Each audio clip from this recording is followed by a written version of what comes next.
yaitu Mbak Aprilia Zafira Aziz selaku di Departemen Media Komunikasi Departemen Medcom Komisariat Universitas Islam Indonesia pada periode 2021-2022.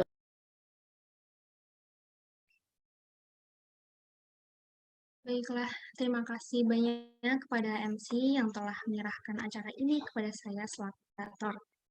Baiklah teman-teman semua, memasuki acara selanjutnya, yaitu sebelum pemateri menyampaikan materi, alangkah baiknya untuk saya menyampaikan CV pemateri terlebih dahulu. Dan perkenankan saya selaku moderator untuk membacakan CV pemateri kita pada acara talk show series Kahwatan sore hari ini. Beliau bernama Asiska Danim Indranata. Beliau berasal dari Klaten dan merupakan seorang psikolog klinis.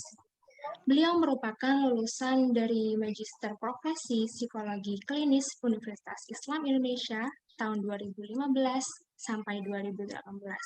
Beliau memiliki beberapa prestasi dan diantaranya yaitu pertama sebagai Best Presenter Call for paper IIUCP atau Inter-Islamic University Conference of Psychology.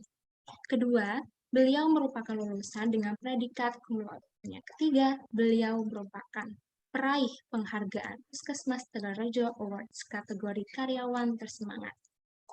Beliau juga memiliki beberapa pengalaman kerja, yaitu pertama, pada 2018 sampai 2020 di Puskesmas Tegalrejo sebagai psikolog klinis. Yang kedua, yaitu pada 2021 sampai sekarang di Puskesmas Prambanan sebagai psikolog klinis. Dan tak kalah menariknya, beliau juga memiliki berbagai pengalaman dalam berorganisasi.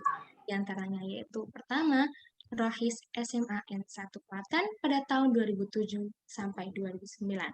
Yang kedua, Fariska atau Rohis Klaten pada tahun 2008 sampai 2010. Ketiga, Javana atau Lembaga Dakwah Fakultas Psikologi UII pada tahun 2010 sampai 2013. Yang keempat, Kami UII pada tahun 2010 sampai 2015 dan Hima Pro pada tahun 2015 sampai 2018. Beliau juga memiliki berbagai akun sosial media, di antaranya seperti Facebook dengan username Asiska Danim Indranata, Instagram dengan username asiska_danim, dan Twitter dengan username Asiska Danim. Baik, itu tadi sedikit pemaparan terkait CV pemateri kita pada acara sore hari ini.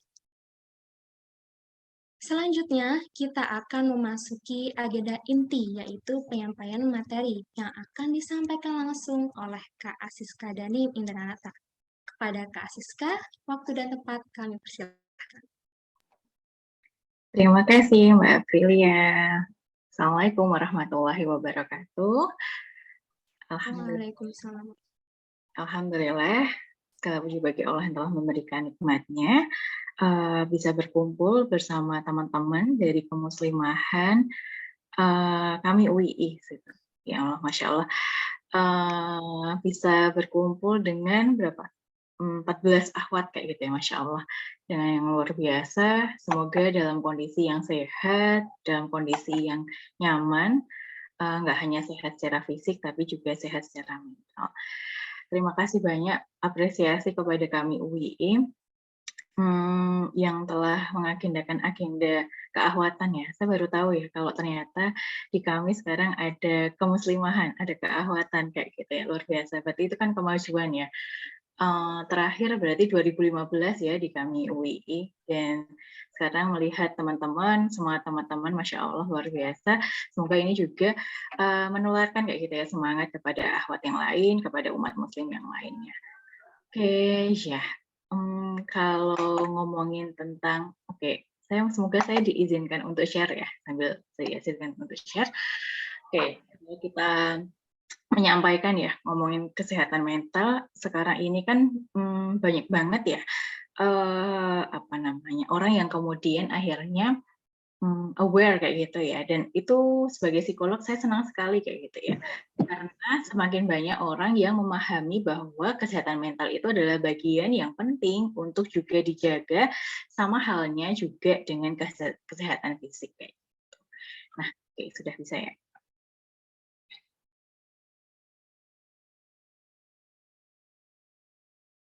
Oke, ya, apakah sudah terlihat?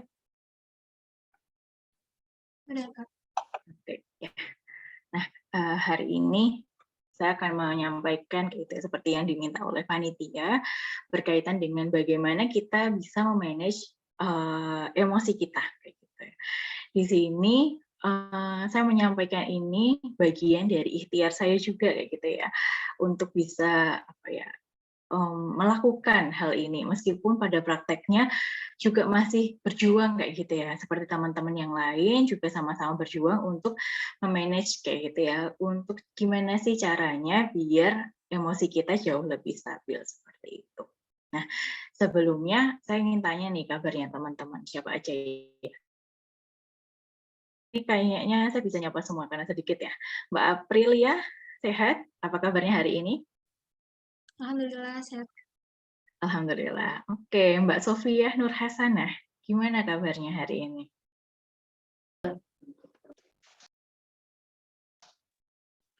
Alhamdulillah Kak, sehat walafiat. Alhamdulillah, Masya Allah. Oke, kemudian Mbak Fathiyah Rahmah, Alhamdulillah sehat, Mbak. Alhamdulillah sehat. Mbak Lutfi, Alhamdulillah sehat, Mbak. Alhamdulillah sehat. Mbak Hikmah Nur Sofiati, Alhamdulillah sehat, Mbak. Alhamdulillah sehat. Boleh loh variasi, tidak harus hanya sehat kayak gitu ya. Oke, Mbak Tati Suwarsi, Alhamdulillah sehat, Mbak. Alhamdulillah sehat. Oke, kemudian siapa lagi? Mbak, ini Mbak ya?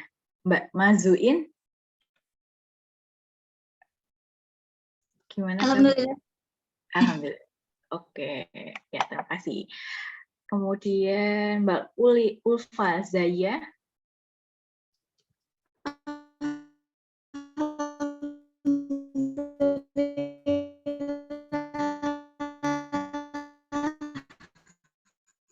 oke, ya Masya Allah ya, dengan keterbatasan connection tetap berusaha untuk hadir kayak gitu ya. Siapa lagi habis itu? Kemudian Mbak Ashifa, gimana kabarnya Mbak Ashifa? Alhamdulillah sehat, Mbak. Alhamdulillah sehat. Mbak Fitri Syau, Alhamdulillah khair, Mbak. Alhamdulillah sehat. Oke, kemudian Mbak Dela Adelia, kabarnya gimana? Semoga bisa connect ya. Oke, ya. Ada yang belum saya panggil namanya, insya Allah sudah ya. Mbak Hikmah, Mbak Aprilia, oke. Insya Allah sudah ya. Oke, rata-rata kita kan menjawab sehat ya. Rata-rata kita tadi ya banyak banget bilang sehat kayak gitu. Mungkin kalau sama psikolog akan di probing ya, akan digali lagi kayak gitu ya. Sehat fisik, sehat mental kayak gitu ya. Mungkin akan ditanyakan itu. Dan rata-rata ketika kita ditanyakan kabarnya itu kan kita pasti lebih banyak akan menjelaskan sehat. Atau biasanya template-nya itu adalah baik-baik saja kayak gitu ya. Alhamdulillah baik kayak gitu ya. Padahal kondisinya lagi banyak deadline tugas, tapi sekarang lagi libur ya. Lagi banyak deadline organisasi kayak gitu ya. Ataupun sedang lagi marahan sama orang tua kayak gitu. Tapi kita selalu mengatakan bahwa alhamdulillah baik kayak gitu ya. Mungkin itu ya sebagai bagian dari doa kayak gitu. Tapi ada fase di mana kita memang seharusnya menyadari nih perasaan-perasaan yang sebenarnya kita rasakan meskipun itu tidak harus di-share kayak gitu ya, disampaikan kepada publik atau orang lain kayak gitu. Nah, kalau kita belajar emosi dasar itu ada nih berbagai macam emosi kayak gitu dalam kehidupan yang sebenarnya wajar banget untuk kita rasakan gitu ya. Di sini ada emosi senang, sedih kayak gitu ya, khawatir kayak gitu ya, kemudian jijik kayak gitu ya, kesal, marah kayak gitu ya, terkejut kayak gitu. Nah, teman-teman, ini adalah sebuah banyak emosi. Kita akan jauh lebih senang kalau misalnya apa? Mbak Fathiyah kalau happy, kalau senang ngapain Mbak? Kalau emosinya senang, kalau Mbak Fathiyah kenapa? Mbak Fatia Rahma Salsabila. Gimana, Mbak? Kita, Mbak Fatia sendiri merasakan happy, senang itu kalau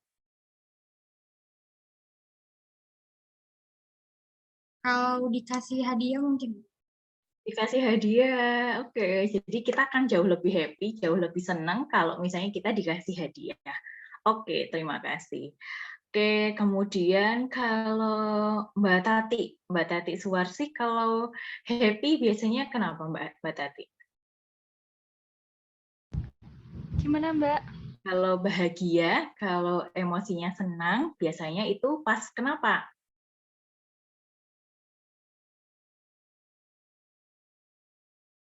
Pas sesuatu yang disukai itu tercapai. Oke, jadi sesuatu yang diinginkan itu tercapai kayak gitu. Akhirnya Mbak Tati bisa ngerasain happy kayak gitu ya. Termasuk juga emosi-emosi yang lainnya ya, sedih. Kalau misalnya kita kehilangan sesuatu, akhirnya reaksi dalam diri kita jauh lebih sedih. Atau ketika kita itu ketakutan atau khawatir, kalau misalnya apa ya, ketakutan kalau misalnya kita lagi ada hewan buas di sekitar kita, respon kita jadi takut kayak gitu ya. Atau kita misalnya jijik kayak gitu ya. Kalau misalnya ada sesuatu yang kotor, nggak pada tempatnya kayak gitu ya, kumuh, mungkin kita akan ada perasaan jijik kayak gitu ya. Atau kita marah kayak gitu ya, marah karena misalnya sesuatu tidak diletakkan pada tempatnya kayak gitu. Atau kita akan merasa marah ketika misalnya kita melihat teman kita nggak menutup aurat kayak gitu ya. Kita marah kalau anggota keluarga kita tidak menutup auratnya kayak gitu. Atau yang lainnya kayak gitu ya, perasaan-perasaan marah lainnya. Atau kita akan merasa terkejut kayak gitu ya, shock kayak gitu. Ternyata kayak gitu ya, padahal mungkin kita cukup mengagumi kayak gitu ya, Mbak ini kayak gitu ya. Tapi ternyata interaksi sama ikhwan akhwatnya, interaksi sama laki-laki itu nggak terjaga kayak gitu, sehingga kita kukira Mbaknya seperti ini. Akhirnya kita punya emosi yang namanya terkejut. Jadi wajar banget nih sebenarnya kita tuh punya banyak emosi dasar ini. Nah, emosi dasar ini bisa kembangkan kayak gitu ya. Akhirnya kita jadi tadi ya khawatir, jadi muak kayak gitu. Jadi ini adalah emosi dasar yang sebenarnya wajar ketika kita alami kayak gitu. Nah, tadi ya, semua emosi yang kita rasakan itu valid. Jadi di awal materi akan saya sampaikan ini, bahwa semua emosi yang kita rasakan itu valid. Nah, teman-teman. Jadi alih-alih kita memendam atau menekan, maka sebenarnya kita itu perlu banget untuk mengelolanya. Kayak gitu. Jadi ngerasain nggak misalnya kita sebenarnya lagi sebel, lagi kesel kayak gitu ya. Tapi kita kayak bilang sama diri kita, oh nggak apa nggak kok, aku nggak sebel kok, aku nggak kesel kok, aku nggak marah kok kayak gitu. Nah, biasanya kita mungkin ada beberapa orang yang tadi ya melakukan itu ya. Jadi sebenarnya wajar, sebenarnya apapun yang kita rasakan itu valid kayak gitu. Yang salah adalah ketika kita marah terus kita mukul. Kalau yang salah adalah ketika kita marah terus akhirnya kita membiarkan emosi menguasai kita dan kemudian kita mengatakan sesuatu yang tidak pas hingga menyakiti orang atau lawan bicara kita. Nah, itu yang sebenarnya enggak banget kayak gitu, yang harus kita hari ini belajar untuk memaintain itu. Nah, kayak gitu ya, dampak negatif apa sih sebenarnya kalau misalnya kita nggak mengelola emosi negatif yang dari kita. Jadi memang emosi itu ada, nggak hanya emosi positif ya, tapi juga emosi negatif. Atau emosi itu tidak hanya negatif, kalau kita dengar emosi itu kan kayak, oh berarti marah gitu ya, identik dengan marah kayak gitu ya. Padahal sebenarnya emosi tadi banyak ya, happy itu juga emosi kayak gitu. Nah, yang perlu kita lakukan kalau misalnya kita nggak mengelola kayak gitu ya emosi negatif, maka akan ada dampak negatifnya yang sebenarnya bisa kita rasakan. Yang pertama adalah gangguan kesehatan fisik. Mungkin kalau saat ini teman-teman karena masih muda, mungkin ini belasan tahun atau 20-an tahun kayak gitu ya. Belum sampai 25 mungkin ya kayak gitu. Nah, biasanya kita cenderung untuk tidak atau belum bisa merasakan respon-respon sampai ke fisik kayak gitu. Meskipun ada juga yang sudah kayak gitu. Gangguan kesehatan fisik apa sih yang disebabkan karena kita nggak bisa mengelola emosi dengan baik? Yang pertama, kita pernah dengar hipertensi kayak gitu ya. Tensinya jauh lebih tinggi kayak gitu. Nah, sebenarnya hipertensi itu juga dipengaruhi oleh stres, dipengaruhi oleh kelola emosi yang tidak baik, tidak mampu mengendalikan emosinya. Nah, itu bisa juga sampai hipertensi. Dan sekarang kan trennya penyakit tidak menular itu menyerang kayak gitu ya, bukan di usia lansia kayak gitu ya, di usia-usia produktif 20-an, 30-an itu bahkan ada banyak yang sudah kemudian terdiagnosis hipertensi. Jadi sebenarnya kontribusi untuk kesehatan mental itu penting banget untuk juga menjaga kesehatan fisik itu. Nah, kemudian kita mungkin pernah dengar gastritis kayak gitu ya, atau asam lambung. Mungkin teman-teman yang pernah mengalami itu coba deh review kayak gitu. Kalau aku kumat, asam lambungnya selain tadi ya pola makanku nggak aku jaga, apalagi ya? Oh, kayaknya misalnya nih, lagi banyak deadline tapi nggak diatur kayak gitu ya. Terus tiba-tiba kayak kebut semalam kayak gitu. Biasanya nanti akan ada nih keluhan-keluhan fisiknya yang kemudian dirasakan kayak gitu. Selain asam lambung, apalagi ya yang kira-kira dipengaruhi sebenarnya banyak banget kayak gitu ya. Misalnya kayak asma kayak gitu ya. Beberapa orang dengan kondisi asma itu memang dipengaruhi atau dipicu dengan kondisi tadi ya emosi yang kurang stabil kayak gitu. Jadi sebenarnya kita perlu review juga kayak gitu ya. Kesehatan fisiknya itu juga dijaga dan kesehatan mentalnya itu juga di-maintain kayak gitu. Gitu ya. Jadi banyak sebenarnya kesehatan fisik itu yang dipengaruhi oleh kesehatan dari cara kita mengelola emosi kita. Ya pasti gangguan kesehatan mental kayak gitu ya. Mungkin hari ini kita nggak ngerasain secara langsung kayak gitu, atau mungkin kita sudah ngerasain secara langsung kayak gitu. Tapi bisa jadi itu udah kayak apa ya, penuh dan akhirnya udah kita pendam lama kayak gitu. Nah, sebenarnya makanya kenapa dampak negatifnya itu bisa mengarahkan sampai ke gangguan kesehatan mental kita. Nah, kalau kita dengar gangguan kesehatan mental itu kan mungkin pernah dengar skizofrenia atau ODGJ. Skizofrenia itu kalau kita sering sebut sebagai orang gila kalau kita di jalan seperti itu ya, yang punya gangguan sampai halusinasi kayak gitu ya, halusinasi ataupun gangguan yang punya kepercayaan yang salah atau kita sebut dengan waham kayak gitu, merasa dirinya adalah titah raja kayak gitu ya. Kalau Jawa biasanya ini yang berkaitan dengan kesultanan, Nyi Roro Kidul atau apa kayak gitu ya, kerajaan-kerajaan. Nah itu kan kepercayaan yang salah kayak gitu ya.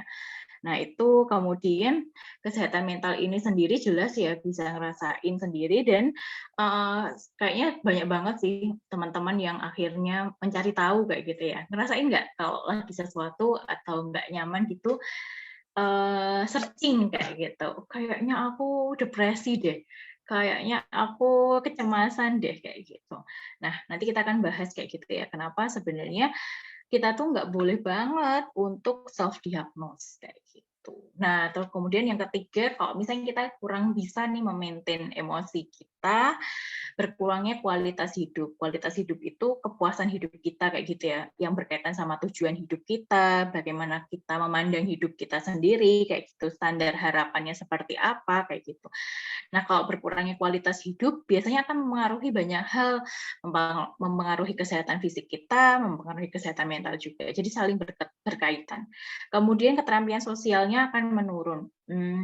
Kita jadi jauh lebih kurang pede kayak gitu karena kita malu karena kita nggak bisa maintain emosi negatif kita, atau kita cenderung untuk menarik diri kayak gitu ya, jadi kurang mampu untuk bersosialisasi atau beradaptasi nih dengan teman-temannya yang lain seperti itu, atau ini ya kita jadi jauh lebih apa ya, minder kayak gitu ya, tadi ya kurang pede kayak gitu. Nah itu yang kemudian bisa dampak negatif dari ketika kita kurang mampu untuk mengelola emosi negatif yang kita rasakan gitu. Nah, kemudian berbagai cara nih yang sebenarnya bisa banget kita upayakan kayak gitu ya. Yang bisa diupayakan untuk jauh lebih bisa mengontrol emosi kita saat ini. Nah, caranya apa aja sih kayak gitu? Nah, yang pertama adalah menyadari berbagai emosi yang kita rasakan. Tadi ya, bahwa yang kita rasakan itu valid kayak gitu. Menyadari berbagai emosi yang kita rasakan ini ternyata latihannya itu nggak sehari 2 hari, teman-teman. Jadi ini latihan panjang yang harus kita kita upayakan kayak gitu. Karena apa? Seringkali kita tuh nggak menyadari bahwa kita tuh sebenarnya sebel. Kita nggak menyadari kalau kita sebenarnya nggak suka. Tapi social pressure kita akhirnya membuat kita harus suka, harus oke, kayak gitu. Nah, sebenarnya kita minimal di diri kita sendiri itu kita perlu jujur loh, kayak gitu. Perlu jujur sama apa yang kita rasakan. Oh, sebenarnya Siska ini lagi capek banget. Siska ini tuh lagi nggak suka kalau digangguin misalnya. Nggak suka kalau misalnya lagi ketemu banyak orang, lagi pengen sendiri kayak gitu. Nggak suka kalau lagi dikasih banyak kerjaan, udah banyak banget nih kayak gitu. Jadi sebenarnya kita bisa banget kayak gitu ya, berupaya untuk menyadari berbagai emosi yang kita rasakan. Dan kita perlu yang namanya keberanian untuk merasakan itu. Karena banyak orang nggak berani nih kayak gitu ya merasakan emosi yang sedang dirasakan, alih-alih merasakan akan jauh lebih mending aman atau nyaman ketika ya udahlah dibiarin aja. Kenapa sih harus dirasa-rasain? Itu kan nyebelin banget buat kita kayak gitu.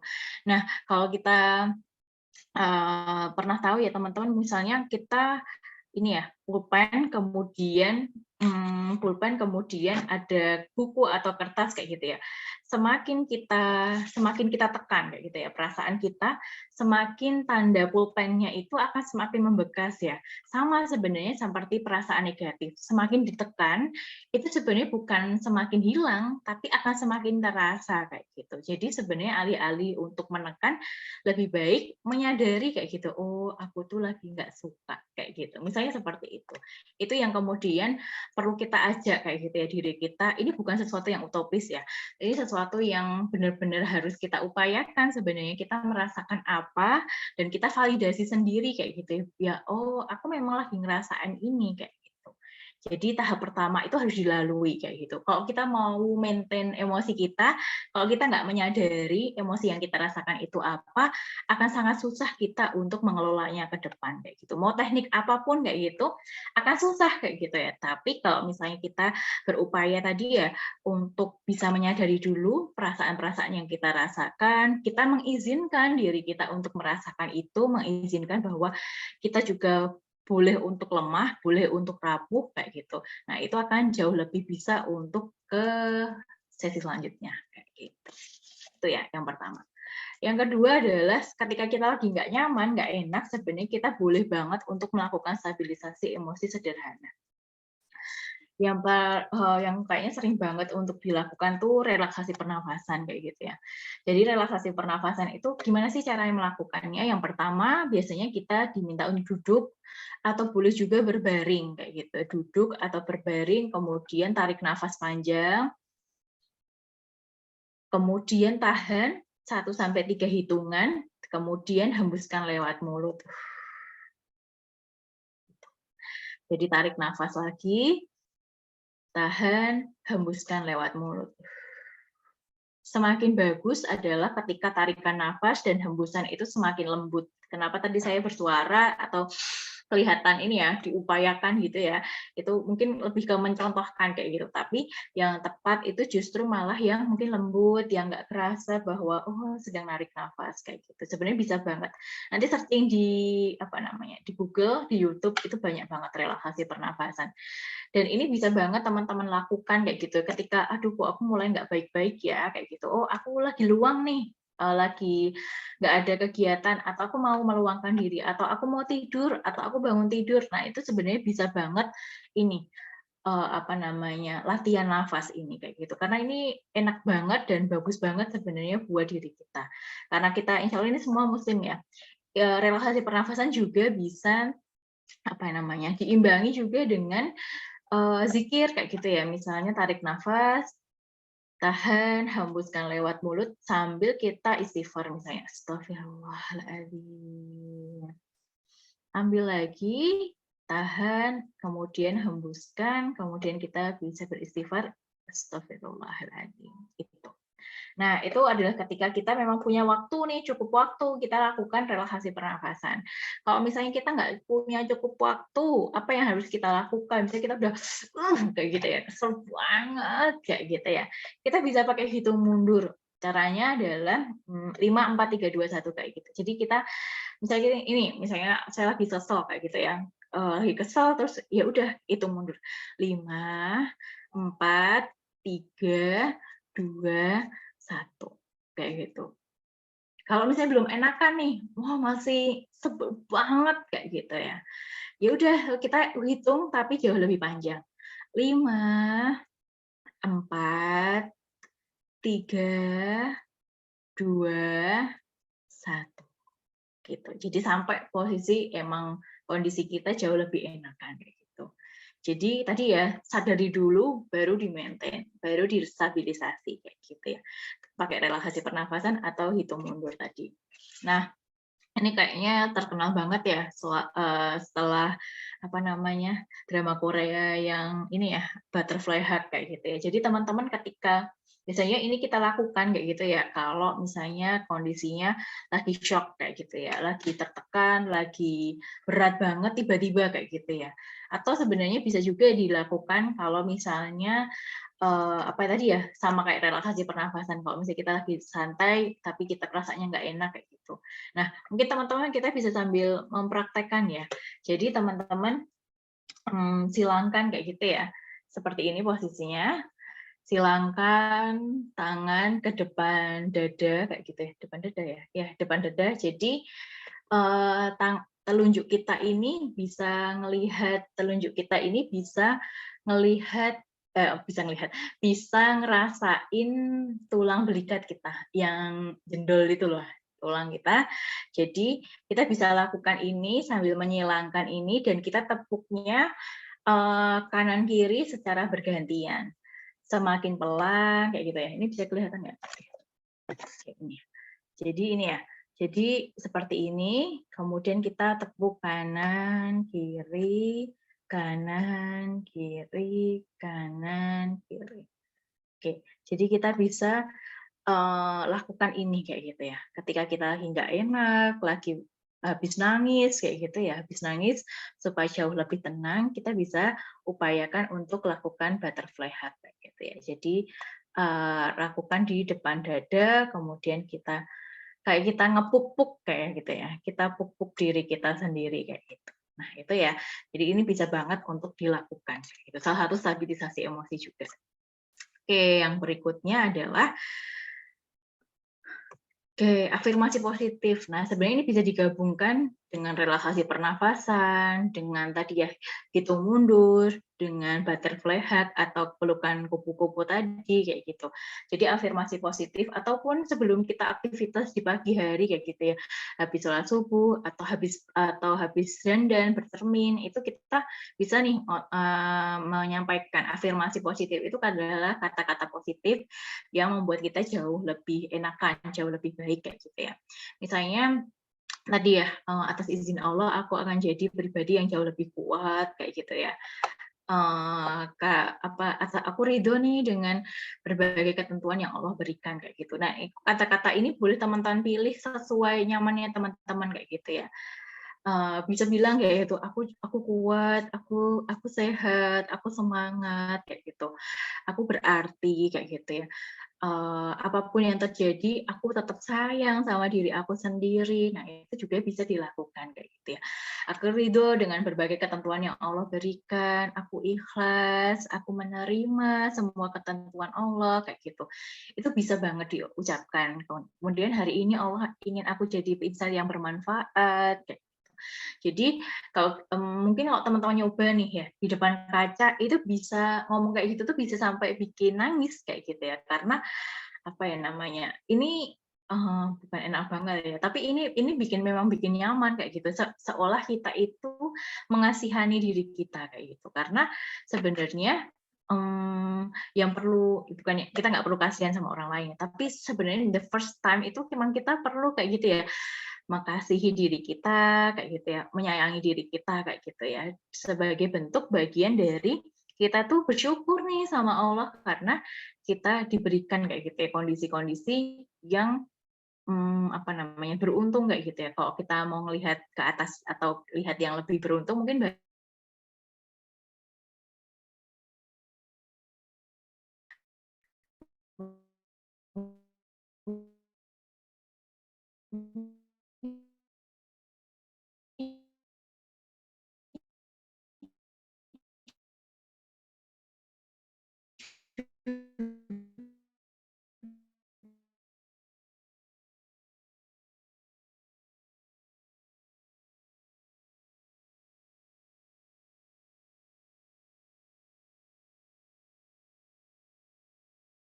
sebenarnya ini ya, mungkin dia sedang melampiaskan. Tapi bisa jadi kita juga ngerasain ya, ternyata kalau ada sesuatu yang negatif tuh di diri kita tuh sebenarnya nggak nyaman juga kayak gitu. Jadi afirmasi positif ini bisa juga kita lakukan buat diri kita sendiri. Apalagi nanti teman-teman insya Allah sebagai calon ibu kayak gitu ya, sebenarnya ini boleh loh disampaikan ke anak-anak ketika misalnya mau tidur kayak gitu ya, ataupun mau berangkat sekolah kayak gitu, alih-alih memarahi kayak gitu ya, mending dikasih kalimat-kalimat yang positif kayak gitu ya, yang lebih membuat dia merasa didoakan oleh bundanya kayak gitu ya, merasa disayang oleh bundanya juga kayak gitu. Oke, ini yang kemudian yang terakhir adalah memaafkan. Ini bagian dari cara untuk juga mengelola emosi kita, memaafkan. Jadilah pemaaf di surat Al-A'raf ayat 199, jadilah pemaaf dan suruhlah orang mengerjakan yang ma'ruf serta jangan pedulikan orang-orang yang bodoh. Kalau kita belajar psikologi itu sebenarnya kita belajar Islam banget, Islam tuh keren banget lah gitu ya. Kalau orang Barat itu baru ketemu sama psikologi tahun 1700-an kayak gitu ya. Sebenarnya tahun 1900-an kayak gitu. Sebenarnya Islam tuh udah ngajarin kita, Rasulullah itu udah kayak psikolog yang keren banget sebenarnya kayak gitu. Jadi memaafkan ini teman-teman perlu pahami bahwa mungkin sering dengar ya bahwa forgiveness is not forgetting gitu. Seringkali banyak orang mikir, kenapa sih Mbak kalau konsultasi itu ya, kenapa sih Mbak aku tuh udah maafin tapi aku tuh nggak bisa ngelupain kejadian yang nyebelin itu kayak gitu ya. Karena pada prinsipnya memang forgiveness is not forgetting kayak gitu. Jadi memang memaafkan itu bukan berarti kita melupakan kayak gitu. Kalau kita memaafkan tapi kita punya apa sih namanya, keinginan untuk melupakan akan sangat susah kayak gitu ya. Memaafkan itu kita jauh lebih ridho. Kita ketika diungkit permasalahan itu nggak sesakit ketika kita belum memaafkan, dan bahkan memaafkan itu tuh decision kayak gitu ya, pilihan kayak gitu ya. Jadi kita sebenarnya kita tuh sebenarnya yang memilih kayak gitu ya untuk memaafkan kayak gitu, bukan ya udahlah maafin aja kayak gitu. Jadi enggak kayak gitu. Memaafkan itu sebenarnya kebutuhan kita, bukan untuk orang lain. Bayangin aja kita udah terluka, kesakitan, kita masih menyimpan dendam kayak gitu. Jadi eman-eman sekali kayak gitu. Gitu sih. Jadi upayakan untuk ya udah memilih untuk memaafkan karena itu buat aku, buat kepentinganku, buat ketenangan jiwa aku, maka aku memilih untuk memaafkan. Oke, nah di sini aku dikit spill ya. Kapan sih sebenarnya teman-teman itu perlu menghubungi profesional? Karena mungkin ini ya, apa namanya, beberapa dari kita mungkin ini ya, sungkan kayak gitu ya, untuk ke psikolog kayak gitu ya, untuk ke psikiater kayak gitu. Nah, sebenarnya kapan sih untuk perlu kita tuh akses ke profesional kayak gitu ya, terutama berkaitan dengan kesehatan mental, kalau kita udah ngerasain sedih berkepanjangan. Jadi, sedih terus padahal peristiwanya itu udah cukup lama, tapi rasanya masih sampai sekarang sedih banget kayak gitu. Mengalami perasaan tertekan, khawatir, gelisah, mudah tersinggung, yang sulit dikendalikan kayak gitu. Jadi ini kenapa ya aku tuh sekarang gampang senggol bacok kayak gitu ya. Jadi apa sedikit sensitif sedikit aku tuh udah semarah itu kayak gitu ya. Jadi nggak apa-apa kayak gitu ya ketika kita juga menghubungi profesional. Kemudian mulai menarik diri dari lingkungan sosial yang biasanya kita happy kayak gitu ya, ikut Zoom sama teman-teman kayak gitu ya. Terus sekarang jadi susah dihubungi kayak gitu ya, slow respon, jarang aktif di WA atau medsosnya, atau kemudian di blog kayak gitu ya. Sebenarnya ataupun tadi ya kita yang biasanya nongkrong bareng atau main ngaji bareng kayak gitu ya, datang MK host kayak gitu ya, datang apa namanya MK klasikal, datang acara kemuslimahan kayak gitu. Tapi tiba-tiba kok nggak datang dan itu dalam waktu yang lama tanpa konfirmasi kayak gitu. Sebenarnya kita ini ya perlu melakukan kewaspadaan, bukan curiga ya, tapi kewaspadaan kayak gitu.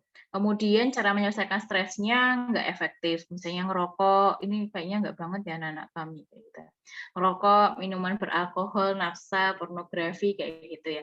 Atau terus tiba-tiba nonton filmnya sampai banyak banget kayak gitu ya, apa namanya, nggak bener-bener nggak bisa diatur untuk nonton filmnya kayak gitu, atau jadi makan banget, makannya banyak banget kayak gitu ya. Sering kita lihat kok sering order GoFood kayak gitu ya, jadi tapi banyak dalam eksesif kayak gitu, dalam hal yang, dalam apa, jumlah yang banyak kayak gitu, atau mungkin tadi yang biasanya makan, ngajakin makan, terus sama sekali tidak makan, kayak gitu. Nah, itu juga sebenarnya kita perlu evaluasi kayak gitu. Gangguan tidur selama lebih dari 2 pekan, gangguan tidur ini tidak hanya tidak bisa tidur ya, tapi bisa jadi apa namanya, tidur berkepanjangan atau banyak tidur. Nah, itu ketika ritme tidurnya itu udah kacau kayak gitu selama 2 pekan atau lebih, itu sebenarnya kita perlu menghubungi profesional. Kemudian terganggu aktivitas sehari-harinya, suasana perasaannya mengalami perubahan yang ekstrim, paranoid, kayak ketakutan tanpa alasan yang jelas, kayak gitu. Secara objektif itu nggak menakutkan, tapi buat kita menakutkan banget kayak gitu ya, sampai nggak susah dikendalikan.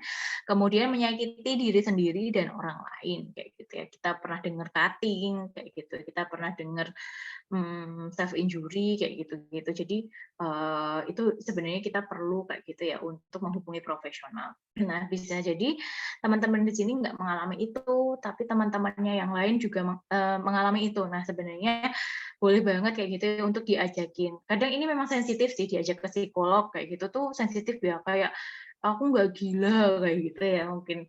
Jadi sebenarnya kita juga bisa sih, kamu ngerasain nggak sih kalau kamu butuh pertolongan? Kamu nyaman nggak sih kayak gitu? Itu bisa dengan bahasa-bahasa kayak gitu. Kamu nyaman nggak sih kayak gitu? Kamu sampai kapan sih kayak gini kayak gitu? Yuk tak temenin yuk ke psikolog kayak gitu. Kalau teman-teman di Jogja ataupun di Jakarta, di Surabaya, di level puskesmas itu pun udah ada psikolog kayak gitu ya. Jadi sebenarnya jauh lebih mudah untuk mengakses. Kalaupun susah nih kayak gitu untuk ketemu di tempatnya, di daerahnya nggak ada kayak gitu, sekarang banyak banget sih media apa sih platform online yang kemudian menyediakan psikolog kayak gitu ya, kayak Halodoc kayak gitu, atau yang lainnya kayak gitu ya. Aku pernah dengar Grab juga ada kayak gitu ya. Jadi banyak banget, atau konsultasi online yang di apa sih biro-biro itu banyak banget kayak gitu. Sesuaikan dengan budgetnya teman-teman, karena memang ternyata konsultasi ini nggak cukup murah kayak gitu. Kecuali di puskesmas itu murah banget. Oke, itu sih. Jadi terus berikutnya adalah larangan untuk self diagnose. Tadi ya saya udah spill di awal kayak gitu bahwa jadi gangguan kesehatan mental ini tuh nggak seberbahaya ketimbang self diagnose. Saya tipe psikolog yang memang jarang kayak gitu ya menyampaikan diagnosis kayak gitu ya, diagnosis ke apa namanya, ke pasien kayak gitu. Kenapa? Karena kan diagnosis itu saya diagnosis ketika saat itu, dan itu bukan diagnosis apa ya, diagnosis seumur hidup kayak gitu. Nggak banyak orang yang bisa kemudian memaintain itu ya, bahwa misalnya nih saat ini aku lagi fase depresi, tapi bukan depresi itu bukan temanku, bukan afek yang apa ya, bukan perasaan yang akan terus menerus akan ada di aku seumur hidup aku kayak gitu. Jadi kadang aku lebih sering nggak menyampaikan diagnosis kayak gitu. Apalagi teman-teman melakukan self diagnose tanpa belajar kayak gitu. Karena memang yang melakukan diagnos itu memang harus ahli kayak gitu, yang punya kompetensi untuk melakukan itu. Jadi nggak hanya apa ya, biasanya kalau kita searching itu kan banyak ya, depresi, tanda-tanda depresi kayak gitu ya, ABCD kayak gitu. Nah, ketika kita mengalami itu sebenarnya kita berarti itu awareness buat kita untuk cari pertolongan, bukan untuk mendiagnosis kayak gitu. Gitu sih. Jadinya kayaknya perlu banget karena tadi ya lebih bahaya self diagnose ini daripada diagnosisnya sendiri kayak gitu. Gitu. Oke, jadi itu ya, it's okay untuk mencari pertolongan. Karena sejujurnya aku pun ke psikolog kayak gitu ya. Mungkin kalau teman-teman pikir, oh ya psikolog nggak mungkin ke psikolog kayak gitu ya. Ya seperti apa ya, tenaga kesehatan yang lainnya kayak gitu ya. Dokter nggak mungkin ngobati dirinya sendiri, ya mungkin sih. Tapi beberapa ada yang mungkin butuh bantuan dokter yang lain. Bu bidan nggak mungkin ngelahirin dirinya sendiri kayak gitu. Perawat nggak mungkin ngerawat lukanya sendiri kayak gitu. Ketika itu butuh bantuan orang lain itu nggak apa-apa banget. Bahkan aku pun melakukan konsultasi ke psikolog kayak gitu karena aku menyadari bahwa jadi psikolog menampung banyak emosi-emosi dari orang lain juga butuh di-maintain kayak gitu ya kesehatan mentalnya. Dan ternyata enak banget sebenarnya konsultasi ke psikolog. Sebenarnya aku baru ngerasain kemarin kayak gitu ya. Jadi konsultasi ke psikolog karena aku merasa oh ini aku udah nggak baik nih kayak gitu. Tapi aku nggak mau self diagnose juga kayak gitu. Jadi aku harus mencari pertolongan ke orang lain. Oke, mungkin itu sih teman-teman jazakumullahu khairan katsiran. Nanti bisa kita kembangkan kayak gitu ya ini dengan diskusi. Semoga masih ada waktu ya. Maaf ya kalau banyak menyampaikan dan kurang to the point. Terima kasih banyak. Assalamualaikum warahmatullahi wabarakatuh.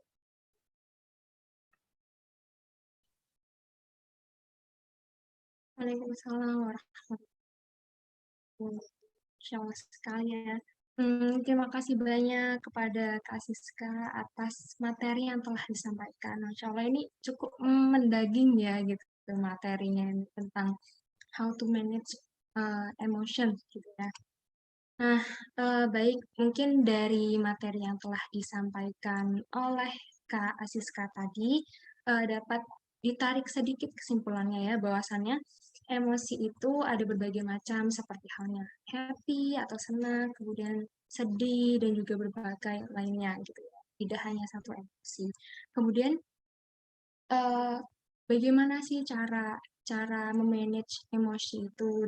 Nah, yang pertama yaitu seperti halnya menyadari berbagai emosi yang kita rasakan atau jujur dengan diri sendiri terkait berbagai emosi yang kita rasakan. Kemudian yang kedua yaitu stabilisasi emosi seperti relaksasi pernafasan dan juga melakukan upaya-upaya atau pergerakan untuk menenangkan diri. Kemudian yang ketiga yaitu afirmasi positif seperti menerima keadaan atau ikhlas, berserah diri kepada Allah dan bersyukur atau berterima kasih kepada diri sendiri.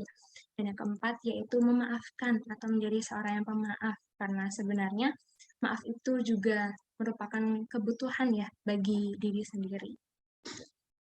Dan juga emosi ini mengontrol atau memanage emosi ini itu terdapat dampaknya ya, baik dampak positif maupun negatif. Seperti salah satunya dampak positifnya yaitu mungkin menenangkan diri sendiri dan memberikan dampak positif juga kepada orang lain. Dan dampak negatifnya yaitu seperti halnya gangguan kesehatan fisik, seperti hipertensi, akibat stres yang tidak bisa mengontrol emosi diri. Nah, mungkin itu sedikit kesimpulan yang dapat ditarik sepertinya.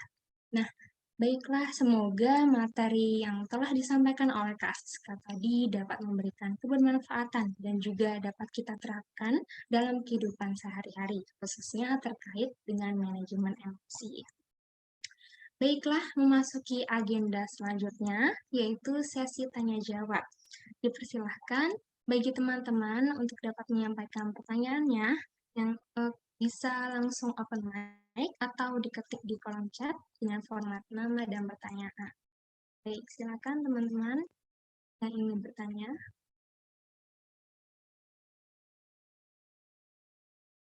Baik, sudah ada yang raise hand ya. Sebelumnya, Kak Siska ini pertanyaan ingin dikumpulkan terlebih dahulu atau langsung dijawab saja? Langsung dijawab aja ya, Dek, biar aku nggak lupa. Dipersilakan kepada Saudari Jasna untuk menyampaikan pertanyaannya. Baik. Tadi sangat itu sekali ya, Mbak, sangat bagus sekali gitu yang disampaikan tuh. Ini izin menanyakan, emosi itu ada nggak sih, Mbak? Gitu, kecil sampai tua sampai kecil, dewasa, ketua itu ya wajarnya saya emosi gitu. Terus kalau ada yang bilang tuh mungkin di usia 14 sampai 17 tahun tuh maklumin aja lah, itu kan kalau dia emosi dimaklumin aja, itu kan masa dia untuk tumbuh ke dewasa gitu. Terus di usia 17 sampai 20 juga kadang nggak apa, itu tuh apa ya, mungkin dia tuh emosi emang proses dia buat jadi dewasa gitu. Itu Mbak, kaitannya emosi sama usia gitu. Makasih Mbak. Oke, Kak April, aku izin langsung jawab ya. Iya, silakan Kak. Silakan. Oke, terima kasih Kak Sofia ya yang bertanya. Iya, benar banget. Pertanyaannya bagus banget sebenarnya. Emosi itu apakah dikaitkan dengan usia kayak gitu ya? Karena mungkin akhirnya publik akhirnya ini ya lebih ke banyak ngomong, oh nggak apa-apa lah itu masih remaja, masih anak-anak, jadi wajar emosinya tidak stabil kayak gitu ya. Jadi kalau kita belajar psikologi perkembangan kayak gitu ya, perkembangan emosi itu banyak kayak gitu ya. Jadi di setiap tahapan perkembangan, tahapan usia itu ada tahapan-tahapan emosinya kayak gitu. Nah sebenarnya kalau diomongin wajar apa enggak, ini maksudnya kayak lebih ke emosi negatif ya, misalnya kayak marah, labil kayak gitu. Nah sebenarnya bukan berarti terus kita ngebolehin kayak gitu ya, atau ngebiarin kayak gitu ya. Kalau di dalam Islam sendiri aja diatur kan ya bahwa nggak boleh marah, maka bagimu surga kayak gitu. Jadi lebih kepada tadi aku lebih senang kepada oh ya memaklumi kita sebagai orang yang apa ya di luar itu, di luar mereka yang sedang mengalami emosi terutama di usia remaja kayak gitu. Tapi juga kita punya kewajiban untuk kayaknya perlu di-maintain kayak gitu. Karena apa ya, untuk mencapai pada posisi atau kondisi yang jauh lebih emosinya jauh lebih stabil itu ternyata juga perlu diikhtiarkan. Nggak banyak kemudian orang yang sudah masuk dewasa tapi kita melihat emosinya seperti anak-anak, tidak bisa mengelola emosi. Itu kan terjadi karena dibiarkan nih ketika fase remajanya, fase anak-anaknya, tapi tidak diajarkan.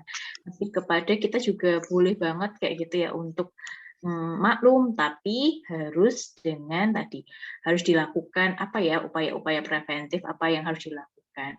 Kalau rentang emosi berkaitan sama usia, biasanya kalau udah remaja lebih bisa melakukan atau merasakan banyak emosi yang kompleks kayak gitu.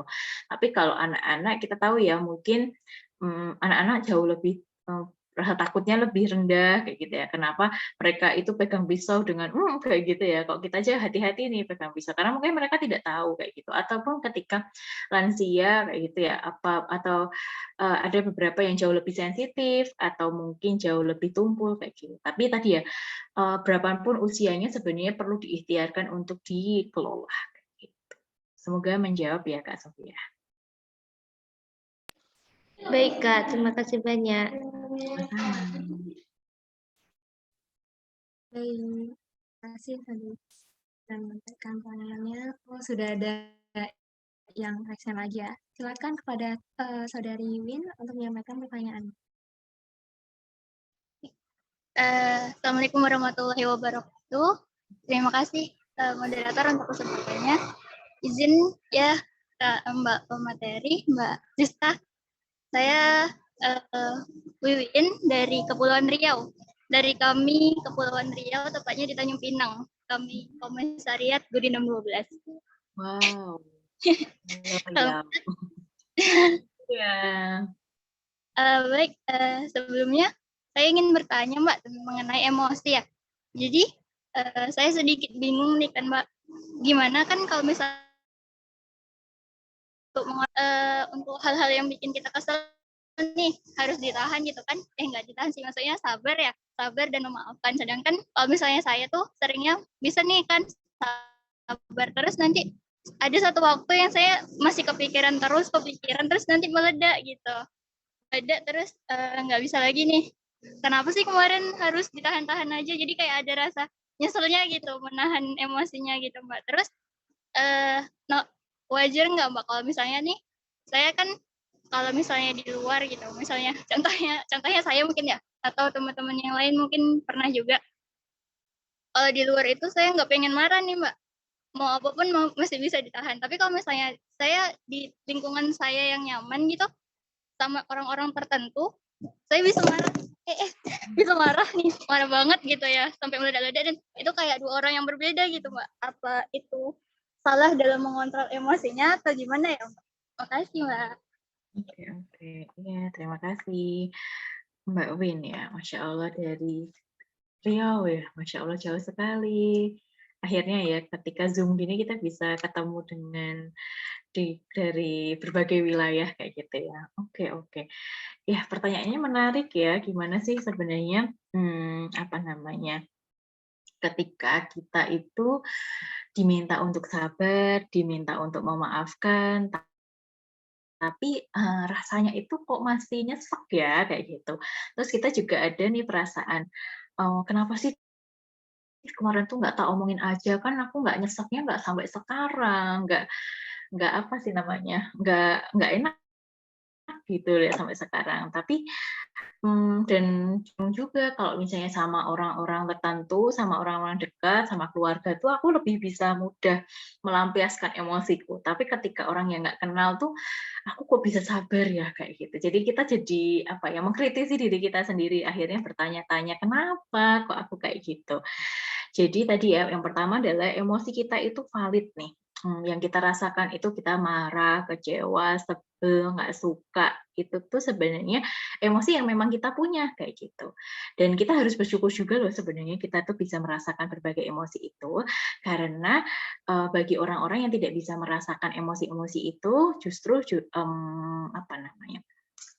Justru itu berbahaya kayak gitu ya, atau kita sebut afeknya tumpul kayak gitu ya, perasaannya nggak punya perasaan kayak gitu. Tapi ketika kita masih punya perasaan, kita wajib banget bersyukur kayak gitu, yang pertama. Yang kedua adalah kita kayaknya perlu belajar untuk yang namanya komunikasi secara asertif kayak gitu. Misalnya nih aku nggak suka kayak gitu ya, aku nggak suka misalnya ada kejadian ya, aku dikasih beban pekerjaan atau beban amanah yang banyak, sedangkan teman-teman yang lain nggak dikasih nih kayak gitu. Misalnya seperti itu.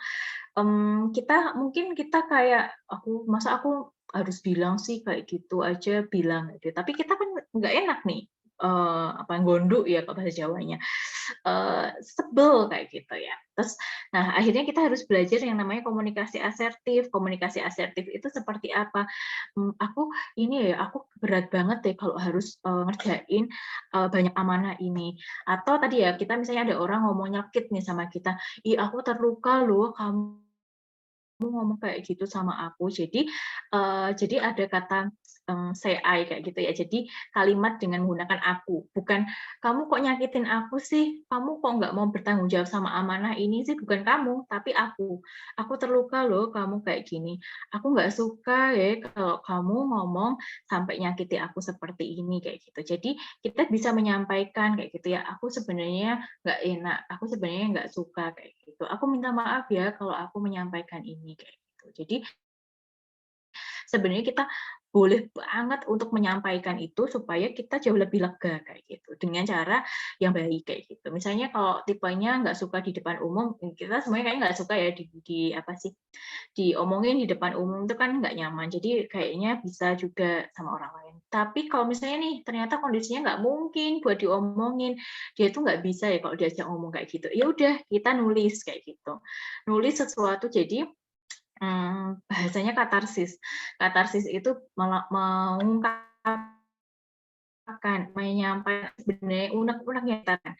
Tapi kalau kita nulis itu adalah sesuatu yang nggak boleh kita posting, nggak boleh kita share di media sosial, nggak boleh kita tulis di status WhatsApp kita kayak gitu. Kita boleh nulis kayak gitu ya. Ini kan menulis itu juga salah satu terapi kayak gitu ya. Terapi menulis di di rumah sakit jiwa di luar negeri itu ada juga yang sudah menggunakan itu sebagai bagian dari terapi. Jadi nulis misalnya sebel, nggak suka nggak suka banget, nggak nyebelin banget kamu kayak gitu. Jadi itu ditulis detail kayak gitu boleh banget. Habis itu harus disobek kemudian dibuang kayak gitu. Tidak boleh di-upload di media sosial. Minimal kita jauh lebih lega karena kita bisa menyampaikan emosi kita. Atau kita tadi ya bisa bicara kadang mungkin nggak tahu sih, aku punya kebiasaan ngomong sama diriku sendiri sih, apa sih kok kamu kayak gitu, kok kamu jahat banget kayak gitu. Kadang di depan cermin gitu ya, kayak reka adegan kayak gitu ya, ngomong itu kayak gitu. Tapi supaya aku udah enakan lagi kayak gitu. Jadi sebenarnya perlu diekspresikan kayak gitu. Jangan sampai nggak diekspresikan. Dan wajar banget kalau kita sama orang yang terdekat itu kan kayak kita merasa aman ya, nyaman, sehingga kita jauh lebih mudah untuk mengekspresikan emosi kita. Jadi itu bukan sebuah gangguan ya, karena itu wajar sekali kalau kita nggak nyaman, kemudian kita ekspresikan ke orang yang terdekat. Gitu. Gimana Mbak Win? Oke, Mbak. Oke, Alhamdulillah paham.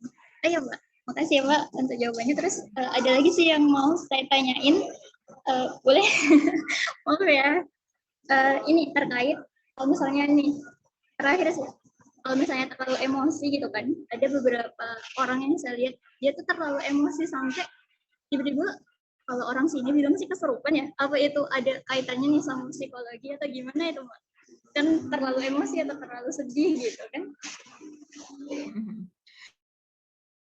Terima kasih pertanyaannya. Jadi kalau di psikologi kesurupan itu fenomena yang kita sebut sebagai trans kayak gitu ya. Tulisannya trance kayak gitu ya. Jadi di diagnosis psikologi itu juga ada nih kayak gitu. Biasanya tadi ya karena udah nggak bisa kuat untuk menahan, akhirnya yang dilampiaskan jadi serabutan kayak gitu ya. Yang dilampiaskan jadi tidak terkelola dengan baik kayak gitu, karena udah banyak nih yang tertekan. Nah, trans atau kesurupan ini sebenarnya bisa dipelajari juga. Misalnya nih, rasain nggak kalau ada kesurupan tuh biasanya massal kayak gitu. Misalnya nanti habis ini kayak gitu, temennya ini juga kesurupan kayak gitu. Nah, biasanya karena tadi ya itu bukan nular gitu ya, atau mungkin nggak tahu ya. Kita percaya ya bahwa ada makhluk lain kayak gitu ya selain kita. Kayak gitu. Tapi kita juga paham bahwa kondisi-kondisi itu tuh sebenarnya juga ada kontribusi dari kesehatan mental atau kondisi kejiwaan kayak gitu. Jadi wajar banget ketika ada kesurupan. Nah, yang bisa dilakukan biasanya adalah fiksasi. Jadi emang harus diamankan nih orang yang kesurupan tuh nggak boleh diliatin kayak gitu ya. Kalau kita kan suka gitu ya, kalau misalnya ada yang kayak gitu ya, kesurupan itu justru malah diliatin kayak gitu. Nah, harusnya memang dievakuasi di tempat yang aman, lebih tenang, stabilisasi kayak gitu. Gitu sih yang biasanya dilakukan kayak gitu. Jadi jangan sampai sih kita pada fase itu, karena itu udah masuk alam bawah sadar, karena udah tumpuk-tumpukan kayak gitu, tidak terkelola dengan baik kayak gitu. Gitu sih Mbak Win. Terima kasih Mbak jawabannya. Jazakillah khair. Amin Mbak Yaki. Baik, terima kasih kepada saudari ini yang sudah menyampaikannya. Dan sebelumnya ada pertanyaan?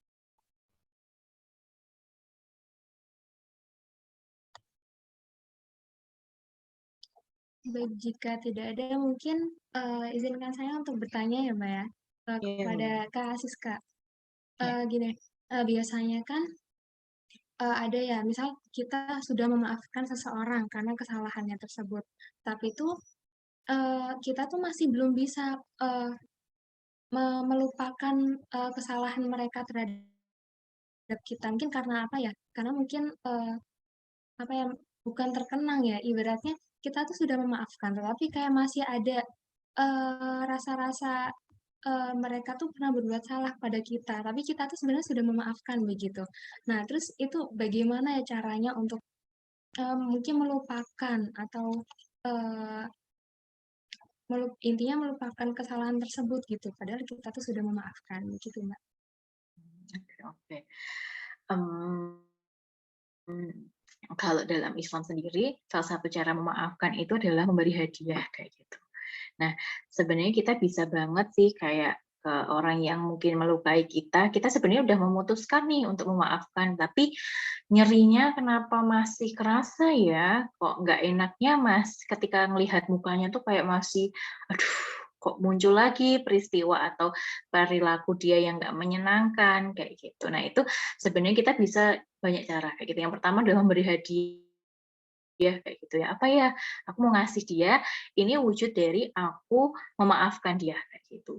Yang kedua, kita nggak perlu terlalu mempressure diri kita untuk langsung memaafkan, langsung baik-baik saja kayak gitu. Karena bisa jadi luka itu kan ya kayak luka fisik aja butuh waktu. Semakin dalam lukanya, sembuhnya, keringnya juga semakin lama kayak gitu. Jadi kita juga boleh loh mengizinkan diri kita untuk tidak buru-buru kayak gitu. Selama kita tidak misalnya kayak aku belum memaafkan, ya udah aku nggak mau nyapa dia kayak gitu. Itu kan semakin memperburuk rasa memaafkan kita, semakin berkurang atau kita semakin jauh dari memaafkan kayak gitu. Tapi kita sudah ikhtiar maksimal kok, kita sudah nyapa, tetap biasa, ngomong biasa, tapi ya emang sih kalau ketemu kayak masih keinget kayak gitu gitu ya. Jadi bisa jadi dengan tadi memberikan hadiah yang dia sukai dalam wujud kita niatkan nih ini aku tuh dalam rangka aku memaafkan kayak gitu. Yang kedua tadi ya nggak perlu berekspektasi kita langsung baik-baik aja, nyerinya langsung hilang. Yang ketiga juga tadi ya apa namanya kita apa ya apa tadi aku lupa itu ya. Jadi tadi dua itu dulu kayak gitu ya.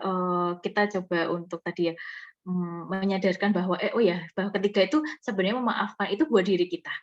Jadi jangan sampai kita meletakkan memaafkan itu buat orang lain karena sebenarnya yang mengambil banyak manfaat dari memaafkan itu adalah diri kita sendiri. Gitu sih, mungkin semoga menjawab. Memang perjalanan memaafkan ini luar biasa sih, tapi nggak apa-apa, kita perlu berusaha, berikhtiar terus supaya ada progresnya. Gitu ya Kak Aprilia. Terima kasih Kak Siska atas jawabannya. Dan mungkin sudah cukup ya sesi tanya jawabnya, sudah cukup jelas begitu ya jawaban yang telah disampaikan oleh Kak Siska tadi. Dan sekali lagi terima kasih yang telah menyampaikan pertanyaannya kepada teman-teman yang sudah bertanya tadi.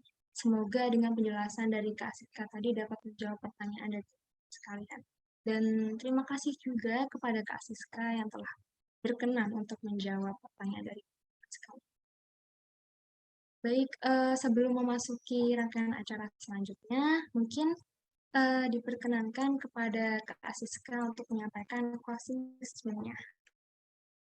Diperkenankan kepada Kak Siska untuk menyampaikan closing statement. Terima kasih. Oke, terima kasih banyak. Maaf ya tadi ini ya cuman di slide pertama terus ya sampai akhir ya. Ya. Wah, ya ampun. Ya Allah, maaf. Aku nggak baca chat, tapi aku lihat ada chat kayak gitu. Nggak apa. Oke, ya nanti insya Allah aku akan sampaikan materinya. Nanti teman-teman boleh baca di rumah sambil baca kayak gitu. Kalau tidak bisa melihat materinya tadi kayak gitu. Oke, jadi yang mau saya sampaikan adalah ke teman-teman adalah luka hati, luka perasaan kita meskipun tidak terlihat, tapi itu luka. Itu rasa sakit yang sebenarnya kita perlu kelola, kita perlu maintain kayak gitu. Nah, untuk penutup ini aku menyampaikan ada kata-kata atau kalimat yang bagus nih yang aku dapetin dari Pijar Psikologi kayak gitu.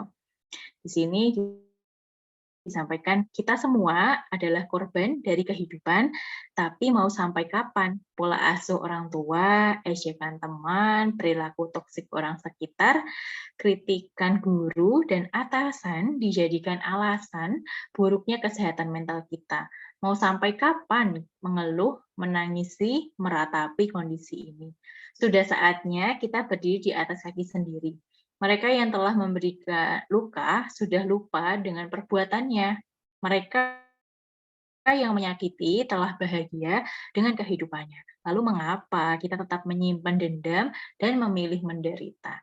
Mari bangkit dan berhenti melihat diri sebagai korban.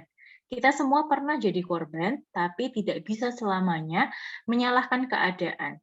Kita semua adalah korban dari kehidupan, tapi mau sampai kapan? Kita yang memilih, maka putuskan untuk mengakhiri saat ini. Kurang lebihnya dari saya mohon maaf, semoga bermanfaat kegiatan hari ini. Assalamualaikum warahmatullahi wabarakatuh. Waalaikumsalam. Masya Allah, baiklah. Jazakillahu khairan katsiran kepada Kak Siska yang telah menyampaikan closing statement-nya pada acara kita sore hari ini. Dan baiklah, sebelum melanjutkan acara selanjutnya, kita akan ada sesi dokumentasi. Dipersilahkan kepada teman-teman untuk mengaktifkan kameranya ya, karena kita akan ada bersama. Mungkin bisa ditunggu 1 menit ya teman-teman, barangkali ada yang bersiap-siap lagi.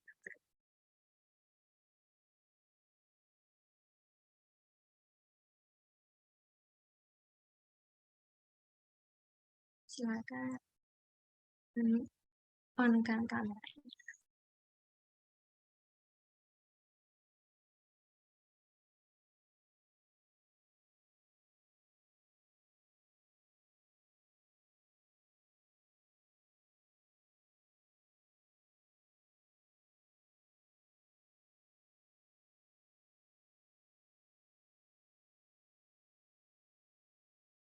Kalau sudah cukup atau ada yang ingin on kamera lagi, yuk yang masih off cam untuk on cam.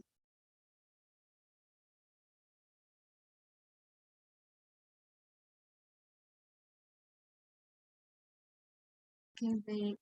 Karena sudah 1 menit ya kurang lebihnya, mungkin kepada rekan panitia untuk dapat membantu ambil capture ya untuk sesi dokumentasi kita pada silahkan pada rekan panitia. Oke, terima kasih kepada Mbak Belia. Ya, teman-teman ini masih ada yang mau on cam lagi nggak ya? Kalau nggak ada, kita satu, dua, tiga.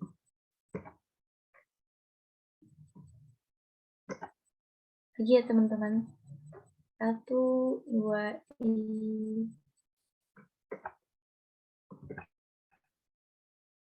Terima kasih teman-teman. Saya kembalikan kepada. Terima kasih kepada rekan panitia yang telah sedia untuk mengacara dokumentasi kita pada sore hari. Baiklah, alhamdulillahirrahmanirrahim. Sebelumnya saya selaku moderator ingin menyampaikan terima kasih jazakumullahu khairan katsiran dan mohon maaf sebesar-besarnya atas segala kekurangan dan juga kehilafan dari saya pribadi.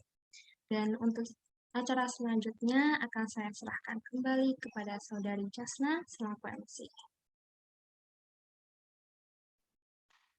Baik, terima kasih kepada Mbak Afilia Zafira Aziz. Masya Allah ya, sudah kita ada di penghujung kegiatan. Tidak disangka gitu. Semoga setiap apa yang telah disampaikan menjadikan pengalaman dan menambah ilmu pengetahuan sehingga bisa kita amalkan dalam kehidupan kita. Amin. Adapun kegiatan yang selanjutnya ialah doa. Sebelum ditutup alangkah baiknya kita kita dibacakan doa penutup yang akan dipimpin oleh Mbak Fathia Rahma Salsabila. Kepada Mbak Fathia, dipersilakan untuk merapat doa Fathia. Sebelum berdoa, mari kita sama-sama membaca istighfar sebanyak 3 kali.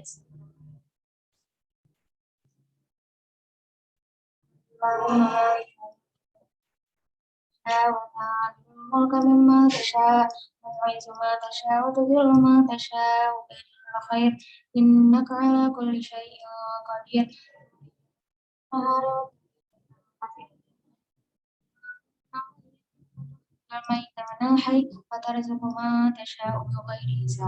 Allahumma inna hadha ikbaru laylik wa idbaru naharik wa asbatu du'atik faghfir lana Allahumma innaka ta'lamu anna hadhihi القلوب قد اجتمعت على محبتك والتقت على طاعتك وتواعدت على دعوتك وتعاهدت على نصرة شريعتك واسق اللهم رابطتها وأدمدها وأهدها سبلها واملها بنورك الذي لا يخفو واشرح صدورها بخير وجميل التوكل عليك وأهيها بمعرفتك وأمتها على شهادتك إنك نعم المولى ونعم النصير اللهم آمين وصل اللهم على سيدنا محمد وعلى آله وصحبه وسلم الحمد لله رب العالمين.